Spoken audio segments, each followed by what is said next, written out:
Salut à tous et bienvenue dans cette nouvelle vidéo. Dans cette vidéo, on va parler des nouvelles arnaques et de ce qu'on pourrait potentiellement entrevoir dans le marché crypto dans les mois, voire dans les années à venir. Et ce sujet de vidéo, cette idée en tout cas de vidéo m'est venue en regardant une vidéo de Charles Hoskinson la dernière fois. Donc Charles Hoskinson, c'est le fondateur de Cardano, hein.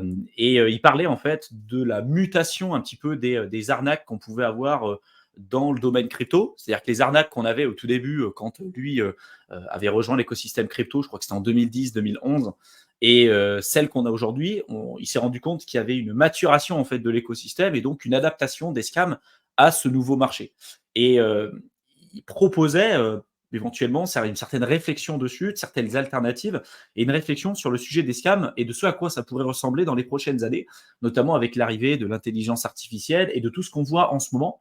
Parce que qu'on soit débutant, intermédiaire, voire même avancé ou très confirmé dans le domaine crypto, euh, je me rends compte que plus on s'intéresse justement à ce sujet-là, des arnaques, des scams, plus on se rend compte en fait que c'est un sujet qui est très très très complexe. C'est-à-dire qu'on est très loin en fait juste des arnaques de tiens, j'ai un faux link ou un lien pourri sur Twitter, comme on a vu dernièrement là avec Vitalik qui s'est fait hacker son compte avec un lancement de nouveaux projets, un faux projet NFT. Et je crois qu'il y a eu 600 000 dollars qui se sont fait voler comme ça là-dessus, ou des vieilles arnaques qu'on voit souvent avec des YouTube ads quand vous regardez des vidéos ou même certaines chaînes YouTube qui se font hacker, derrière, il y a des faux live streams avec Elon Musk, Mark Zuckerberg et tout. Et puis, on vous dit, tiens, vous envoyez un Ether, on vous en envoie deux. Vous envoyez un Bitcoin, on vous envoie deux. On vous en envoie deux. Bon, bah ça, voilà, pour peu que vous soyez à minima formé en fait sur l'investissement crypto, vous savez tout de suite que c'est un scam. Et en fait, on se rend compte que plus on creuse ce sujet des arnaques, on se rend compte que c'est des fois beaucoup plus complexe que juste ce que je viens de vous évoquer là jusqu'à maintenant. Par exemple, toi, je sais que sur certaines de tes vidéos sur YouTube, Théo, tu avais parlé l'attaque du pig butchering, de la MEV. Également aussi, là, on sera amené à échanger ensemble sur l'arrivée des nouvelles arnaques et à ce à quoi ça pourrait ressembler avec l'intelligence artificielle. Il y a aussi les adresses poisoning. Tout ça aussi, c'est des choses qui se développent de plus en plus aujourd'hui. Dernièrement, il y a eu certains wallets Bitcoin, certains anciens wallets Bitcoin qui ont pu être drainés parce que la génération de ces clés privées-là n'était pas aussi optimisée que celle qu'on peut avoir aujourd'hui, par exemple avec Ledger ou autre. Et du coup, malgré le fait qu'on pouvait stocker en hors ligne avec certains de ces wallets Bitcoin-là à l'époque, il y en a certains qui ont pu se faire hacker parce que aujourd'hui, avec les moyens qu'on a à l'heure actuelle, on pouvait déterminer les clés privées parce qu'elles n'étaient pas générées de la même manière qu'on pouvait avoir aujourd'hui. Donc voilà, l'idée, en fait, cette introduction un peu longue, mais l'idée, en tout cas, de cette vidéo, c'est d'échanger aujourd'hui sur les arnaques qu'on peut retrouver en ce moment et d'essayer peut-être de vous éveiller l'esprit sur ce à quoi on pourrait s'attendre dans les prochaines années et comment éventuellement se protéger de ces arnaques. Donc peut-être si tu veux commencer un peu Théo, peut-être pour parler des arnaques que j'ai parlé tout à l'heure, tu vois, du pig butchering, de la MEV, pour qui c'est parler chinois en fait de parler de ça. Et puis après on avancera sur les autres sujets que j'ai évoqués un peu plus tôt. Ouais, pas de souci. On va peut-être commencer par le peak butchering parce que c'est un peu la plus sensationnelle que j'ai trouvée. Et c'est vrai que moi, je passe pas mal de temps à rechercher justement ce sujet-là, des nouvelles arnaques, pour pourquoi pas en faire une vidéo, avertir les gens, mais premièrement aussi pour me protéger moi, parce que voilà, on n'est jamais trop prudent. C'est un peu mon mon côté parano, mais je pense que dans la crypto, il en faut une petite dose quand même si on veut s'en sortir Mm. assez bien, surtout avec toutes les possibilités. Et en fait, c'est une adaptation d'une arnaque qui est un peu plus connue, notamment dans le domaine sentimental, mais aussi le domaine d'investissement plus traditionnel. Et c'est juste que c'est arrivé dans le domaine des cryptos assez récemment, mais ça peut prendre des formes, vous allez voir, qui peut être assez développé. Pig butchering, déjà le nom, ça fait pas rêver, c'est l'abattage du cochon. En gros, c'est parce que pour faire référence à on engraisse quelqu'un, enfin l'animal petit à petit, et d'un coup, on le saigne. Et là, c'est exactement pareil. Donc, dans sa forme plus traditionnelle.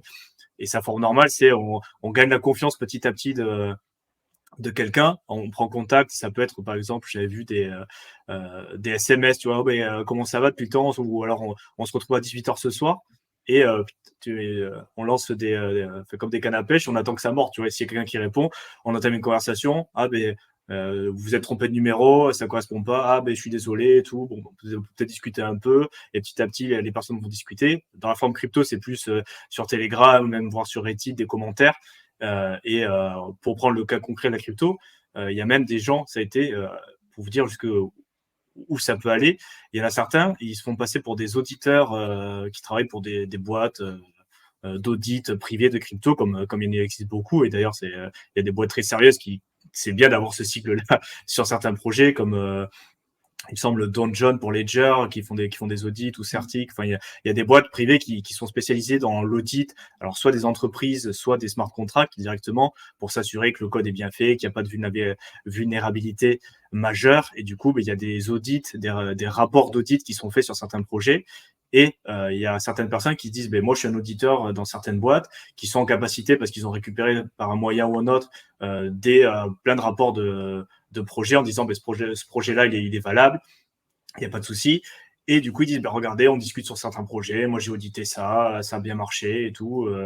Voilà, en plus j'ai des pincettes, enfin de l'inside information sur certains projets, où regarde, l'audit n'est pas encore sorti, mais ce projet a l'air vraiment valable, il n'y a pas de faille majeure, donc du coup, je pense que ça peut être intéressant, et on discute comme ça, voilà. Tu prends confiance, et le mec, il te donne des informations. En plus, des fois, tu sais pas trop comment ils les ont eu, apparemment, parce que c'est des choses qui sont parfois pas forcément publiées, mais souvent, c'est des rapports que si tu es un peu dans le milieu là, tu peux y avoir accès, les télécharger. Et tu te dis petit à petit, mais au final, ce mec, il est vraiment sympa, on discute bien, il me donne des informations. En plus, il s'y connaît, parce que ça peut être quelqu'un qui s'y connaît beaucoup, parce que d'une manière ou d'une autre, il a des informations. Et donc, on va commencer à dire, vas-y, investis, tu vois, investis dans ce projet-là un petit peu pour voir. Et petit à petit, ou même ça peut être carrément, d'un coup, regarde là, on a bien discuté, mais là, je suis désolé de te presser un peu, mais là, je suis sur un gros projet, un nouveau projet qui va sortir. On l'a audité, c'est pas encore sorti, mais franchement, il y a les fondateurs, ça va faire le buzz. En plus, il n'y a aucune faille. C'est un truc, on n'a jamais vu ça, c'est un truc de fou. Et pour quelqu'un qui n'est pas forcément très technique, si ça fait parfois des semaines, voire des mois que tu discutes avec cette personne, tu te dis, putain, là, le copain, il m'a mis sur un sacré coup, là, je vais forcément faire un coup de tous les diables. Et c'est là où, au final, on comprend le mécanisme de nourrir petit à petit la personne, prendre confiance, parce qu'il y a cette composante qui est terrible dans cette arnaque-là. Au final, tu as l'impression de faire confiance à quelqu'un que tu considères comme un ami presque, ou carrément d'ailleurs comme un ami. Et c'est là où il va te faire t'investir à fond sur un projet. Et c'est là où le projet, bien sûr, ça sera tout géré par lui, ça sera un scam. Mais c'est pour dire que ça peut aller très très loin. Dans l'investissement plus traditionnel, ça peut être le fameux, tu prends contact avec quelqu'un, il te passe des informations, il te dit investis un tout petit peu sur cette plateforme. Toi, tu vas commencer à investir 500 euros parce que non, t'inquiète pas, mais pas beaucoup, juste pour tester, tu vas voir. Mais ce que tu peux pour tester, t'envoies 500, on t'en renvoie 550 à la fin de la semaine. Tu dis, mais ça marche bien, je vais quand même être prudent. Je mets un petit peu plus. Pareil, tu mets 1000 euros, on t'en renvoie 1500. Tu dis, ça marche. Et petit à petit, jusqu'au moment où tu envoies 30 000. Beaucoup, et là, tu reçois rien. Voilà, ça c'est la composante plus traditionnelle qui est assez connue, mais bon, je pense qu'il y a beaucoup de personnes, surtout les personnes âgées, qui sont peut-être un peu crédules par rapport à certaines choses. Très souvent, c'est ça que j'entends, il s'est fait arnaquer, d'accord, est-ce qu'il a fait ça?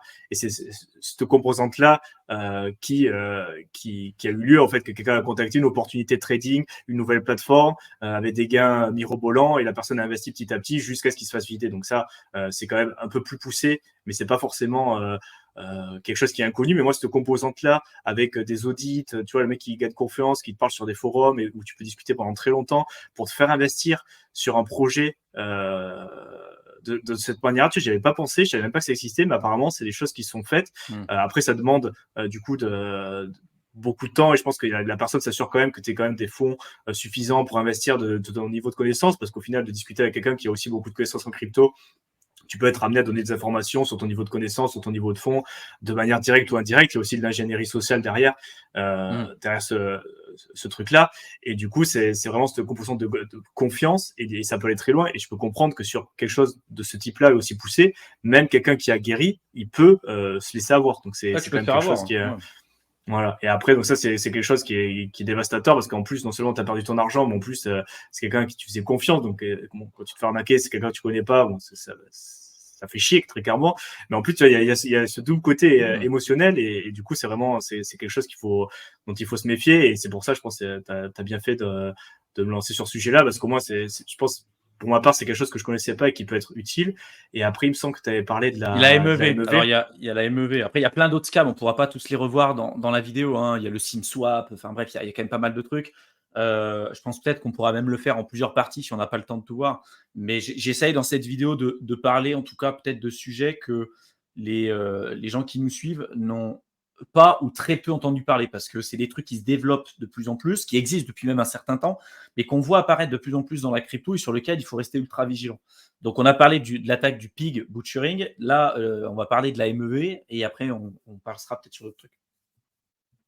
Ok, donc du coup, là, si on part sur la MEV, après, c'est quelque chose, c'est assez subtil, et je pense que moi, avec le recul, je me suis fait avoir, très clairement. Après, c'est quelque chose qui est quand même assez sournois, c'est l'attaque sandwich. Après, on va pas rentrer trop dans les détails, mais en gros, ça consiste à optimiser les frais de gaz. Sur Ethereum, c'est possible de faire des bots, et pour les validateurs, d'optimiser les frais de gaz au sein d'un même bloc, et de prendre, du coup, de valider les transactions qui payent le plus de frais de En gaz plus, pour passer le plus vite possible. Et dans les faits, de manière très résumée, ça va consister à intercaler ta transaction avec un bot MEV où il va acheter l'actif. Toi, tu mets une transaction, par exemple, sur Uniswap, tu veux swapper une crypto contre une autre. Donc, du coup, tu mets ton ordre, tu places ton ordre avec des frais normaux pour le coup, en attendant que ce soit validé. Et il y a des bots qui vont scanner en permanence la pool, du coup, avant que ce soit validé, donc la pool de transactions, en regardant les paires qui sont choisis et le montant des frais. Et il va aller faire un sur bid où il va faire passer une transaction avec plus de frais de gaz juste avant la tienne et juste après la tienne pour profiter des effets de prix. Et surtout sur des toi, ça attaques va t'obliger à augmenter ton prix pour que ça soit validé, quoi. peut-être pas exactement. Au final, c'est surtout sur des grosses transactions où tu peux faire augmenter où tu auras un petit slippage de frais. Au final, si tu n'as pas réglé ton slippage, que tu as un slippage, par exemple, je sais pas, de 5-10% initial avec des frais normaux, lui, il va peut-être passer à un ordre d'achat beaucoup plus important qui va passer juste avant ta transaction. Donc, du coup, avec plus de frais, donc du coup, lui, il va acheter une grosse quantité aussi de l'actif que tu voulais swapper toi aussi. Donc, du coup, ton actif que tu as swappé au début, le prix va augmenter. Mmh. Et du coup, toi, tu as ta transaction qui est en attente, mais comme tu as un slippage qui est assez haut, tu vas prendre moins pour ton actif parce que le prix aura augmenté du fait qu'il y a une grosse transaction d'achat qui est passée juste avant la tienne. Et par contre, lui, là où il va mettre le plus de frais, c'est sur la transaction de sortie, parce que du coup, il passe une première grosse transaction qui fait monter un peu le prix. Après, il y a le mec qui se fait attaquer en sandwich, qui a acheté aussi une quantité assez importante. C'est pas sur des swaps de 10 balles, sur des grosses quantités. Donc, tu as 2 transactions d'achat, tac, tac. Donc, tu as le prix qui a augmenté parce que tu as 2 grosses transactions d'achat. Et par contre, il faut que la sortie soit juste après. Donc, c'est là où il y a beaucoup de frais. Dans une vidéo, on avait regardé aussi sur la blockchain directement. C'est peut-être 10 ou 20, 30 fois les frais de transaction normaux. Pour pouvoir vendre l'actif, juste que il y a eu ce price action, non, tu as 2 grosses transactions qui sont montées, tac, le prêt est monté, toi tu sors, tac, à ce prix-là, et du coup tu as profité de la transaction du mec, et tu revends juste après et en dumpant. Donc du Mmh. coup, c'est pour ça que ça s'appelle l'attaque sandwich, parce que tu es pris en sandwich par des bots, avec une transaction d'achat qui passe juste avant et une transaction de vente juste après, et qui s'est servi toi en fait et ton slippage et tes frais normaux pour se faire de l'argent. Après, ce qu'il faut savoir, pour ceux qui ont peut-être l'idée de on va tester le truc, c'est que quelqu'un qui fait une attaque sandwich, il peut lui-même se faire attaquer en sandwich par un autre bot avec plus de frais. Donc si jamais le mec n'arrive pas à placer sa transaction de vente juste après, mais qui se fait lui-même attaquer, enfin, il y a des chaînes comme ça où les mecs, au final, c'est toi l'attaquant, mais tu te fais quand même rect par quelqu'un qui a un bot plus performant ou avec plus de frais. Donc, c'est quand même un jeu assez dangereux. Mais ça arrive je pense, à la quasi-totalité des gens qui sont pas conscients de ça et qui utilisent des DEX. Si vous n'utilisez pas, parce qu'il existe après des RPC pour se protéger de ce type d'attaque, et il y a même des projets de DEX qui travaillent sur une partie ou même directement le projet pour éviter ce type d'attaque. C'est quand même c'est assez sournois, et il y a même des fois les plateformes elles-mêmes qui le mettent en place pour siphonner un peu plus de frais. C'est les frais normaux qui vont à la plateforme, mais si tu mets ce type d'attaque, parce que c'est toi qui gères la plateforme, tu peux aussi le mettre en place. Et du coup, là, pour se protéger, il faut clairement mettre un slippage le plus faible possible pour que ta transaction soit reverte dans le cas où tu te fasses attaquer. Parce que si tu as un slippage de 10% sur une paire, surtout en plus sur une paire qui est pas trop liquide, c'est là où tu vas pas. Oui, je pense qu'au début, ça m'arrivait aussi. Tu vas recevoir de l'argent, tu vas dire, ah, tu sais, j'en ai peut-être eu un peu moins que ce que j'ai vu, mais tu vas pas te douter qu'au final, tu t'es fait attaquer. Et quand tu regardes un peu en arrière, tu dis, ah oui, mais au final, avec ce slippage, très certainement fait attaquer comme ça. Et alors, c'est assez sournois parce que tu reçois quand même, tu as échangé des cryptos, tu en as reçu. Par contre, tu reçois Moins que ce peut-être qui était 5, prévu à la base, 6, quoi. 7, 8% de la valeur en moins par rapport à ce que tu aurais pu avoir si tu avais eu un slippage, si tu t'es pas fait attaquer premièrement, avec un slippage plus bas. Donc, c'est aussi quelque chose qui est assez répandu. Et je pense il y a plein de projets qui travaillent, mais il faut faire gaffe quoi, sur la liquidité de la paire, le RPC et surtout le slippage. Le gros moyen de se protéger, c'est de mettre un slippage assez bas. Par contre, effectivement, si vous êtes sur un altcoin assez liquide, voilà, faites attention et renseignez-vous sur ce scam-là parce que c'est pas visible, mais c'est quand même c'est emmerdant. Surtout si vous utilisez beaucoup le DEX avec beaucoup de volume et des gros montants, faites attention quoi, parce que ça peut Mmh. arriver. Ouais, bah, justement, donc la MEV, ça veut dire valeur extractible maximale et comme l'a dit Théo tout à l'heure, ça correspond à la réorganisation des transactions au sein d'un bloc pour maximiser le retour sur investissement des validateurs. Donc là, en l'occurrence, sur Ethereum 2.0, on n'est plus sur des mineurs, on est vraiment sur des validateurs avec des serveurs, etc. Mais l'objectif, c'est d'augmenter les récompenses au-delà des récompenses standards de bloc et des frais de gaz à proprement parler. Donc on va essayer d'augmenter tout ça en réorganisant un peu comme ils le souhaitent, les transactions au sein de ce bloc. Donc c'est une attaque qui est un peu compliquée à comprendre, mais ça existe de plus en plus. Et je crois, même j'en suis presque sûr à 100%, j'avais fait une vidéo là-dessus, que sur les nouvelles mises à jour d'Uniswap, notamment la version V4 et Uniswap X, il y en a une partie qui a été faite notamment par Hayden Adams, donc, qui est le fondateur d'Uniswap, qui a été développé pour protéger les utilisateurs contre les attaques de MEV. Donc ça fait partie justement aujourd'hui des nouvelles mises à jour et des nouvelles itérations de DEX, parce que en utilisant même des agrégateurs comme OneInch ou Matcha, moi c'est sûr de toute façon que j'ai déjà subi ces attaques de MEV. Même presque, je pense que tout, à partir du moment où tu fais de la DeFi, de toute façon, je pense qu'à un moment donné, que tu en sois conscient ou non, tu l'as subi à un moment donné ou à un autre. C'est moins hard que le peak butchering, parce que dans le cas du peak butchering, tu perds tout. En fait, on te fait gagner ta confiance, et puis à un moment donné, tu envoies tout, ou tu envoies une part peut-être importante de ton capital, et là, en fait, tu perds tout. Là, en fait, c'est comme tu dis, c'est du slippage. Plus tu vas aller sur des altcoins spéculatifs, plus tu vas bouffer un slippage qui va être important. Mais en tout cas, c'est moins hard que ce que tu peux avoir avec d'autres attaques où tu peux malheureusement tout perdre. Mais on voit qu'avec les nouvelles itérations DEX, il y aura des protections là-dessus. Peut-être qu'on fera une vidéo complète pour ceux que ça intéresse sur la MEV, peut-être pour vous donner une guideline ou en tout cas peut-être un, on va dire un guide spécifique pour vous dire, bah voilà, si vous voulez vous protéger contre la MEV, utilisez tel RPC, faites telle chose, telle chose, telle chose, évitez de faire ça, ça, ça. Là, l'idée en fait de cette vidéo, c'est plutôt de vous montrer en fait ce qui existe, de planter, on va dire, la graine. Et après, si vous voulez aller plus loin, éventuellement, on ira plus loin. Mais c'est des sujets qui sont relativement quand même complexes à comprendre. Et vu qu'on s'adresse plutôt à une audience de débutants généralement, j'ai pas envie de perdre 99% de l'audience, peut-être pour 1% de personnes qui seraient intéressées par ça en fait.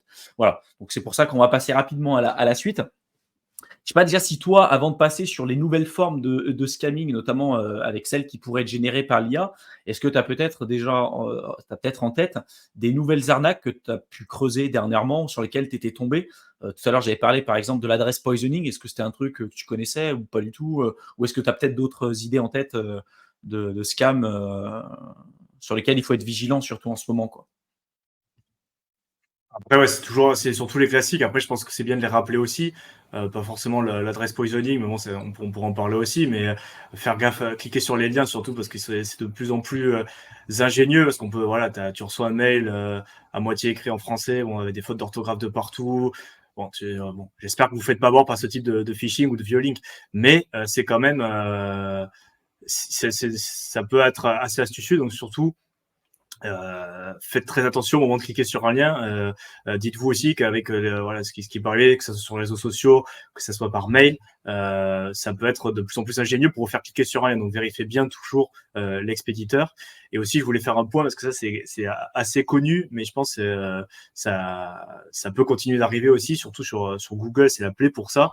C'est ceux qui payent pour être sponsor et passer en premier sur les moteurs de recherche, et ça arrive beaucoup sur Google Chrome par exemple, parce qu'ils permettent c'est bien garder les URL, regarder votre URL et faire un check aussi sur les réseaux sociaux officiels du projet. Sur un Twitter, par exemple, regardez bien le nombre d'abonnés, que ce soit le lien officiel, et toujours faire un double check d'URL, et pourquoi pas l'enregistrer aussi dans les favoris ou sur un marque-page, parce que ce qui se passe, en fait, c'est que les mecs, ils payent pour avoir leur nom de domaine qui ressemble beaucoup au nom de domaine officiel, mais Google, par exemple, tu vas avoir un Binance.com, mais juste au-dessus, en sponsor, donc tout premier lien sur lequel vous pouvez Binance avec cliquer, un i tréma. voilà, ou un Binance.co ou un truc qui ressemble très fortement. Et par contre, c'est pas le site officiel. Donc, si vous rentrez vos données là, bon, on reste sur quelque chose d'assez classique. Mais c'est vrai que c'est quand même pénible que. Après, je sais pas, sûrement qu'ils doivent mettre des choses en place Google. Mais c'est vrai que déjà de pas utiliser, moi, je n'utilise pas Google pour faire les trucs de crypto. Je suis sur Firefox, par exemple, que je trouve un peu plus accès vie privée déjà. Et au Chrome, tu veux dire, niveau. tu n'utilises pas Chrome? J'utilise pas Chrome, ouais. Je suis sur Ouais. Firefox pour. Après, c'est pénible parce que des fois, il y a des plateformes qui supportent pas certains trucs de Firefox, donc du coup, tu es quand même obligé de passer. Mais bon, c'est quand même quelque chose qu'il faut faire gaffe. Et c'est vrai qu'au début, on peut se faire surprendre. On tape Binance, le premier lien, et c'est très facile, c'est très vite arrivé, quoi. Ouais, c'est vrai Après, que ça ouais, arrive régulièrement, mais comme tu dis, tu vois, même vérifier les adresses et être sûr d'être sur les bons comptes officiels. Dernièrement, tu vois, il y a Vitalik, il s'est fait hacker son compte, il a publié un truc, je lance une nouvelle collection de NFT. Bon, tu as l'impression que c'est une mauvaise blague, encore une fois, tu vois, mais vu que c'est le compte de Vitalik, bah, il y a eu 650 000 balles qui se sont fait siphonner, quoi, avant que le tweet s'arrête, donc enfin soit delete, quoi. Donc il faut vraiment être vigilant en fait de partout, et c'est ça qui est usant en fait dans la crypto, c'est que peu importe ce qu'on fait, de toute façon, des scams, il y en a de partout. Même sur Telegram, tu vois, tu veux te renseigner sur un projet, tu en as un qui va t'envoyer un message en privé. Ah, vous avez besoin d'aide? Tu poses une question sur un projet parce que tu as vraiment une question, tu vois, peu importe, ça peut être sur l'utilisation du wallet ou peu importe. Là, tu as le mec, soi-disant, du support du projet qui veut t'envoyer un message en privé. Ah, je peux vous aider, je suis du support, machin. Et si tu pousses jusqu'au bout, le mec, jusqu'à la fin, il va te dire, bon, bah voilà, utilise cette URL-là, mais faut réinitialiser ton portefeuille pour une raison X ou Y, peu importe. Donc, tu rentres tes 24 mots ou tes 12 mots, et puis en fait, voilà, il te siphonne tes fonds. Donc, il n'y a jamais quelqu'un du support client MetaMask ou peu importe qui va venir vous envoyer un message en privé. Les emails MetaMask, les emails Trust Wallet, tout ça, c'est que de la merde. Ça, il faut tout virer, hein.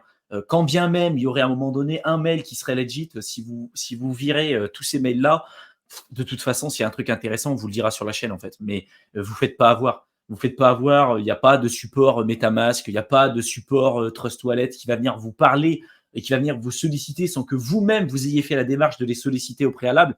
Ça, c'est vraiment super important. Si vous-même vous avez fait la démarche d'aller les solliciter éventuellement, mais attention, même là, en fait, c'est la porte ouverte à énormément de trucs. Et bien comprendre que c'est pas parce que aujourd'hui vous avez l'impression que vous maîtrisez tous ces trucs-là que vous pouvez pas vous faire avoir. Moi, dernièrement, j'ai failli me faire avoir, alors pas sur la crypto, tu vois, mais sur Facebook, parce qu'avec le compte là, de la chaîne, on a donc un compte sur Facebook.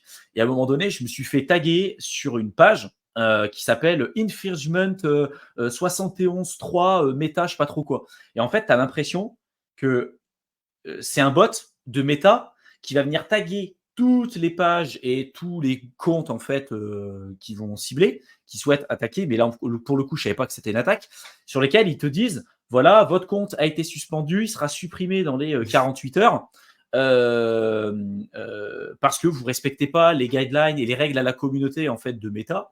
Et donc pour mettre à jour votre compte et pour pouvoir déposer éventuellement un dossier auprès du support, connectez-vous avec votre compte.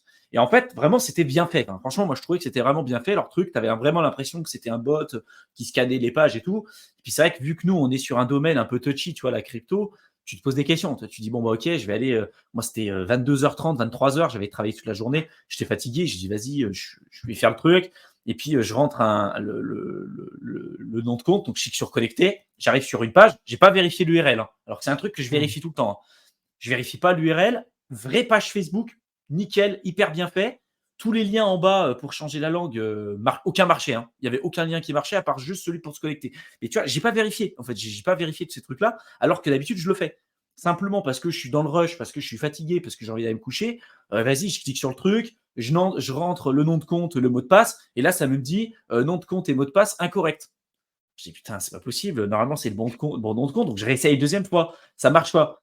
Et du coup, je dis putain, mais et tout. Et en fait, après, je vérifie l'URL pourri. Alors là, vraiment, l'URL, c'était biz.pro, je sais pas trop quoi. Donc, clairement, tu vois, grosse cam. Les adresses en dessous, c'était pas bon. Donc, rapidement, j'ai changé le mot de passe. et il n'y a pas eu de souci. Mais tu vois, là, c'est un truc même pas très grave parce que c'était que sur Facebook. Mais tu te dis, un truc comme ça dans la crypto, si tu le fais avec tes 24 mots ou tes 12 mots, ou tu te gourres, ou tu valides une transaction, ou tu penses recevoir un airdrop, au final, c'est pas un airdrop, c'est une adresse qui te siphonne tes fonds, là, tu n'as pas de retour en arrière. C'est game over, en fait. C'est instantané. Et c'est pour ça que ces trucs-là, en plus, moi qui suis dans la crypto depuis un certain temps, je suis hyper vigilant là-dessus. Bah, en fait, à un moment donné, tu es un peu fatigué, tu as envie d'aller te coucher, tu fais ça rapidement, tu te fais avoir en fait. Et ça peut arriver à n'importe qui. Et c'est ce point-là aussi sur lequel il faut être ultra vigilant. Je ne sais pas si toi, tu voulais rebondir là-dessus avant qu'on passe sur Ouais, l'IA. ouais, Mais... bah après, c'est surtout essayer de, au fur et à mesure. Après, je pense que c'est intéressant de partager comme ça en vrac parce qu'il y a toujours quelque chose que tu apprends, des choses que tu n'avais pas mis le doigt dessus ou tu n'avais pas pensé qu'on pouvait t'attaquer comme ça parce que les mecs, ils sont quand même drôlement ingénieux, faut quand même l'avouer.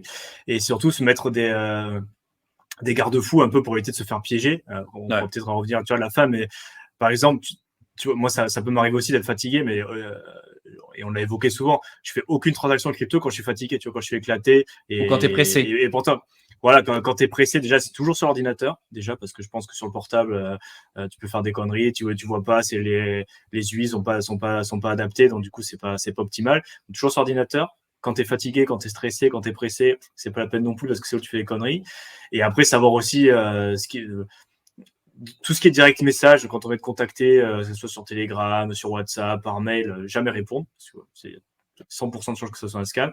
Et aussi bien comprendre, encore une fois, mais ça, on retombe sur du classique, mais les 24 mots, c'est vraiment la base de la base. Donc, à partir du moment où on vous demande, alors soit directement, soit des fois aussi, je me rappelle quand on était sur quand Ethereum est passé en proof of stake, Prosec. Ethereum Pause, il y a plusieurs projets qui sont restés qui ont forqué pour rester en Bah, tu proof as of Ethereum Proof work. of Work, et puis tu as Ethereum Fair, tu en avais plein d'autres. Voilà, t'avais plusieurs projets qui se sont lancés comme ça en fork, et c'est vrai que du coup, on avait eu des doublements de coins sur les Ethers ou autres RC20 qui pouvaient rester. Et du coup, le jeu, c'était au début d'essayer de les revendre le plus vite possible, sauf que t'avais pas forcément de DEX qui acceptaient, donc il fallait trouver rapidement des Ouais, je m'en plateformes. souviens. Je m'en souviens de ça. Du coup, on cherchait, tout le monde était en train, c'était bon, on avait eu un truc gratuit, on essayait de le vendre, on essayait de faire une petite pièce, quoi. Et on essayait de trouver des DEX, il y avait personne. Et au moment où on trouve un DEX, et le mec, il connecte le wallet, un truc, l'interface était propre, tout nickel. Tu commences à connecter le wallet, il te rentre tes 24 mots. Tu vois, bon, voilà. Ouais, En plus, dans l'euphorie, tu dis, putain, faut que je vende les trucs, je me connecte, ta. Et si on n'avait pas été à un niveau de connaissance, tu vois, tu dis, je me connecte, et en plus, on était un peu en rush, parce que tu dis, faut vendre vite, tant qu'il y a un peu de liquidité, parce qu'après, sinon, ça va pas le faire.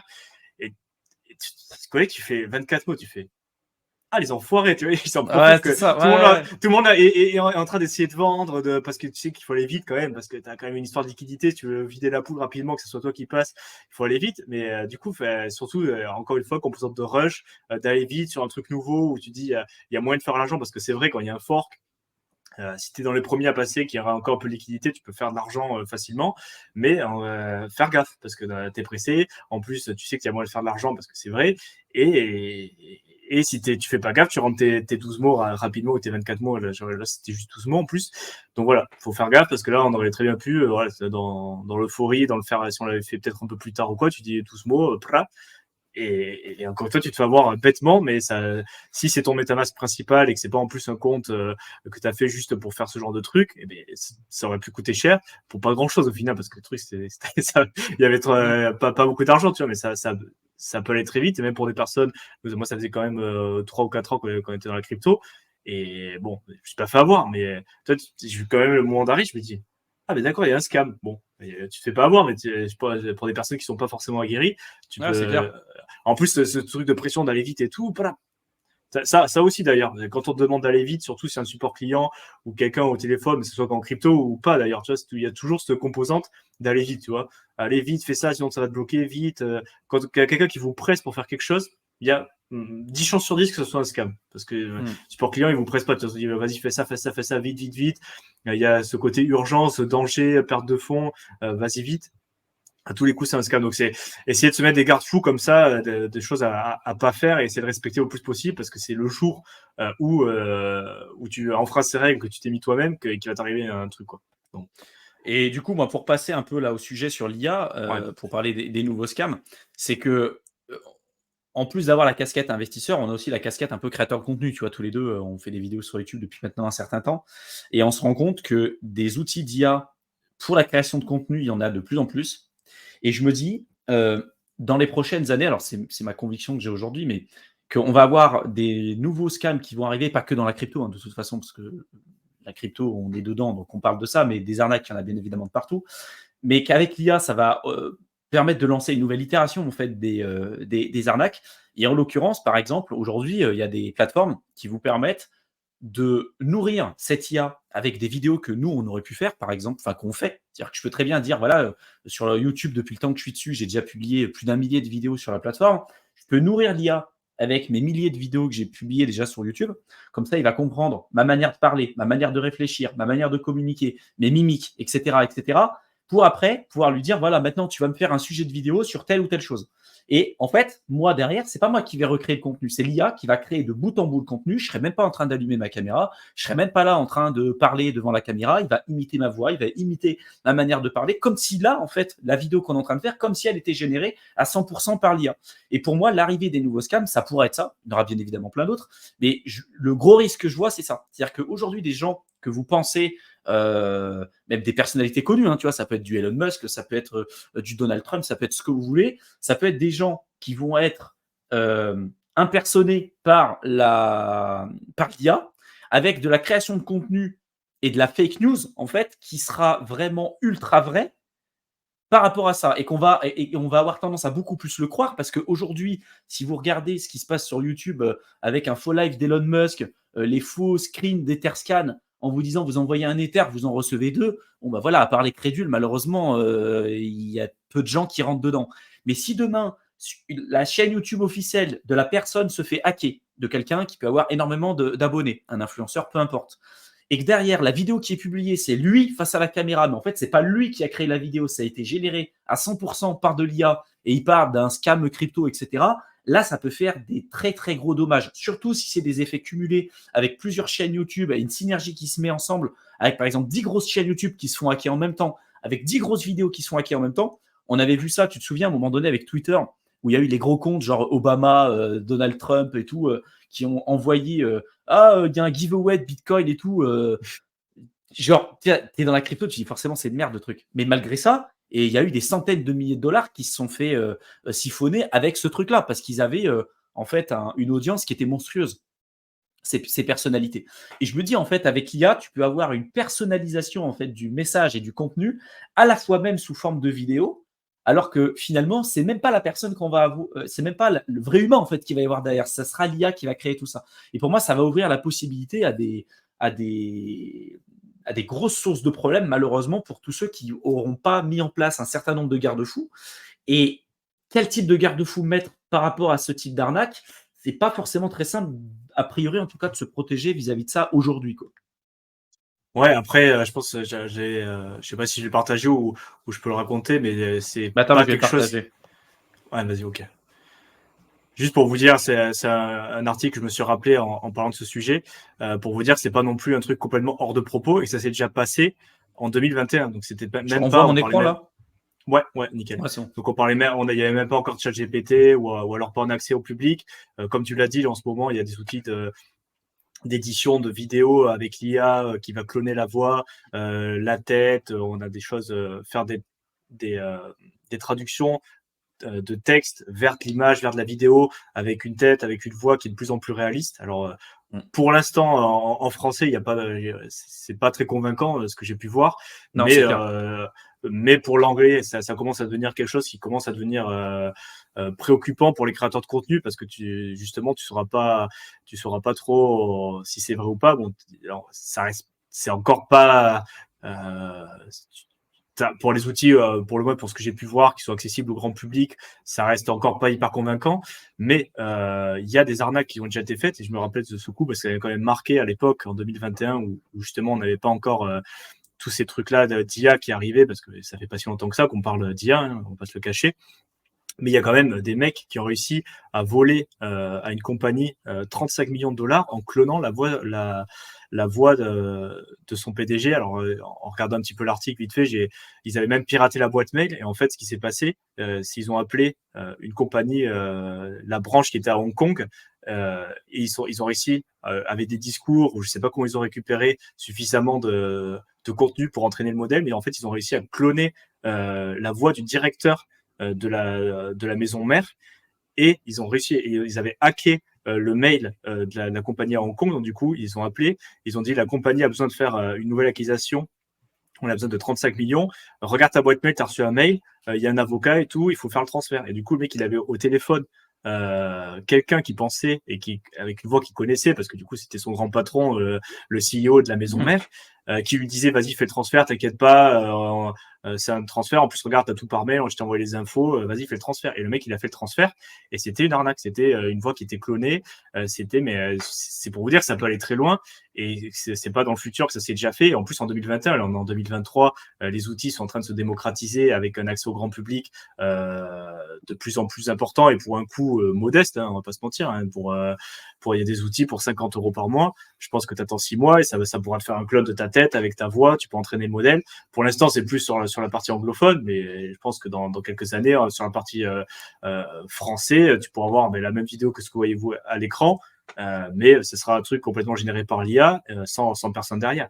Donc c'est pas quelque chose qui est complètement hors de portée, et c'est même arrivé il y a 2 ans. Donc comme l'a dit Thibaut, c'est vrai qu'on a du mal à concevoir jusqu'où ça peut aller, ces arnaques, et jusqu'où ça peut se démocratiser, et quelles seront les utilisations dans le domaine de la crypto. Parce que on peut très bien, nous, comme créateurs de contenu, se faire hacker, ou envoyer des vidéos de nous qui circuleront avec des arnaques qui seront, tu vois, ça peut aller, je sais même pas en Ouais. fait ce qui pourrait arriver, parce Bah, qu'on tu peut vois, s'imaginer des trucs. moi, un truc auquel j'ai pensé, c'est un truc tout bête, tu vois, que ce soit en crypto ou même ailleurs. Mais aujourd'hui, quelqu'un qui va te parler sur Telegram ou sur WhatsApp, ah, machin, tu sais, il y a toujours des commentaires de merde sur YouTube là. Ah, comment on fait pour gagner de l'argent avec le trading en crypto-monnaie? Ah, faut appeler monsieur trou de balle là pour qu'il te file des thunes là, d'envoyer un message sur WhatsApp. Bon, ça c'est nul, tu vois. Il y a des gens qui se font avoir malheureusement, mais bon, ça aujourd'hui c'est nul. Mais t'imagines demain, c'est ton pote qui t'envoie un message sur WhatsApp, un message vocal avec son vrai compte. Ah, salut Thibaut, putain, je suis dans la merde, j'ai besoin d'argent, ou je dois faire un virement en crypto, est-ce que tu peux pas me dépanner et tout, machin. Bon, bah, en fait, si c'est ton pote, tu vas le faire, le virement. Tu t'en fous, en fait, tu vas même pas poser la question. C'est ça, ta mère, ton père, peu importe. Et là, tu vois où ça peut poser des problèmes, c'est que du coup, si tu peux prendre la personnalité ou imiter la personnalité vraiment des personnes qui te sont proches, des amis, des membres de ta famille et tout, c'est là où ça peut, où en fait ta vigilance peut basculer. Et aujourd'hui, j'ai pas trouvé de moyen pour pouvoir me protéger, si ce n'est que de vérifier à l'instant T avec la personne. C'est-à-dire que si demain, ta mère, par exemple, qui t'appelle, voilà, j'ai besoin d'argent, bah, tu l'appelles au téléphone. Tu l'appelles ou tu vas la voir en direct, tu dis est-ce que c'est vraiment toi, tu vois. Mais pour peu que tu sois loin, pour peu que elle soit pas dispo à ce moment-là, que ça soit quelque chose d'urgent et tout, c'est compliqué. Et moi, ça m'interroge. Tu vois, aujourd'hui, j'ai pas forcément, encore une fois, de réponse là-dessus. Mais je pense que ce genre d'arnaque, c'est ce sur quoi on va tabler de plus en plus. En tout cas, ce sur quoi on commence à s'orienter de plus en plus. Et si on câble ça aujourd'hui avec le très peu de régulation qu'on a dans la crypto aujourd'hui, même si ça commence à être de plus en plus présent, on peut avoir des grosses arnaques, même des gros portefeuilles qui peuvent se faire siphonner, et même des personnes qui sont dans la crypto depuis très longtemps, qui peuvent se mettre dans des positions très compliquées. Là le contenu qu'on fait, c'est pas que pour des débutants, encore une fois, c'est vraiment, pour moi, plus acté pour tous ceux qui sont dans la crypto de manière générale, quoi.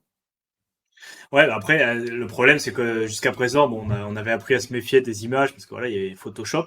Donc, il m'a photoshopé, il y a des images fake. Mais maintenant, le problème, c'est qu'il faudra se méfier du texte, des vidéos, de tous les formats, en fait. N'importe quel contenu numérique, que ça Podcast, soit tout. sur, voilà, exactement, que ce soit de l'audio, de la vidéo, de l'image, ou un mix de ces trois-là. Il y a déjà les outils actuellement. Je pense que quelqu'un qui maîtrise bien, il peut arriver à faire quelque chose de très, très convaincant en termes de deepfake, mais il faut bien avoir en compte qu'avec la démocratisation et l'accès qui va être de plus en plus généralisé et possible à ces outils-là, encore une fois, pour un prix très modeste, voire même gratuitement pour certains trucs, euh, on peut se retrouver face à ce type d'arnaque, quoi. Et c'est sûr que ça arrivera. C'est même pas est-ce que si, c'est sûr qu'il y en a qui profiteront, qui trouveront des moyens Mm. d'en profiter. Donc voilà, c'est un peu dommage, mais ça fait partie encore une fois, hein. c'est comme la crypto-monnaie, c'est un outil. Donc, il y en a qui s'en serviront pour faire des choses bien, pour faire des choses cool.